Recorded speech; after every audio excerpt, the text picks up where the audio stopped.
Hey guys, it's John, Wrestling Talking Shop. Welcome back to the channel. I'm going to do today in wrestling history for February 10th.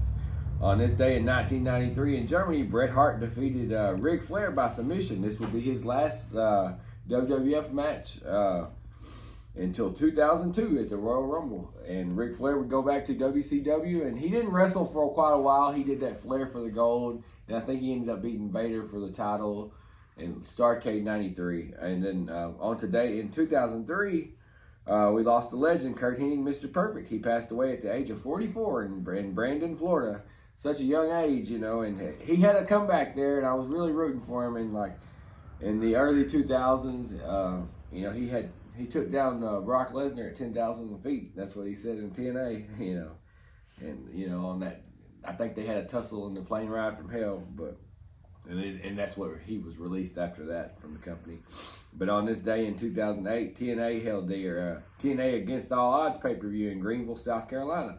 On the card, Jay Lethal and the Motor City Machine Guns, Alex Shelley and Chris Sabin, defeated Johnny Devine and Team 3D, Brother Ray and Brother Devon in a street fight.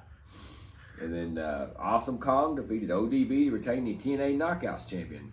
Abyss defeated Judas in a barbed wire match, but the match was gory nature. They wouldn't let it take place in South Carolina, so it had to be filmed in Orlando and then aired on the pay-per-view. And in the main event, Kurt Angle retained the TNA World Championship against Christian Cage. And on this day in 2009, a WWE ECW show was held in Fresno, California. Christian made his return to WWE for the first time since 2005. And Tyson Kidd made his WWE debut and defeated, I don't know that guy's name, in 90 seconds. He won the match in just 90 seconds. I couldn't pronounce the guy's name. And on this day in 2015, on an episode of SmackDown, Roman Reigns and Daniel Bryan won a tag team match gauntlet. They defeated the Miz and Damian Mizdow, the Usos, Los Matador, Heath Slater, and Titus O'Neil, and the Ascension, and finally defeating Kane and the Big Show to take the victory. And on this day in 2021, New Japan's Kenta teamed with Kenny Omega on an episode of AEW Dynamite to defeat Jon Moxley and Lance Archer. And also on this day in February 10th, we lost the probably the most talented of the Von Erich boys, David Von Erich.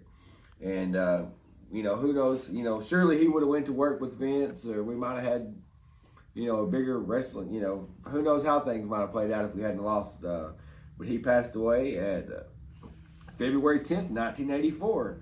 And really world-class Dallas wrestling never really recovered after that, because he was certainly star-bound and would have been a big superstar for Texas. I mean, they all were big superstars. I'm not knocking any of them, but he was definitely, in my opinion, the most talented. You know, as far as ring work and stuff, you know, and promos or whatnot. But we lost him at the age of 25 in Japan. There's multiple stories out about whatever, everyone's entitled to their opinion. I don't know what it was. You know, I'm not gonna sit here and say, you know, drugs were involved. Drugs are involved. You know, all athletes and superstars do drugs, so I'm sure drugs were involved. You know, but anyway, and that's gonna wrap up today in wrestling history, guys. Thanks for watching. Who do you got, Lizzie, for the big game tomorrow? Taylor Swift's team. Anyways, guys, thanks for watching, guys. Like and subscribe.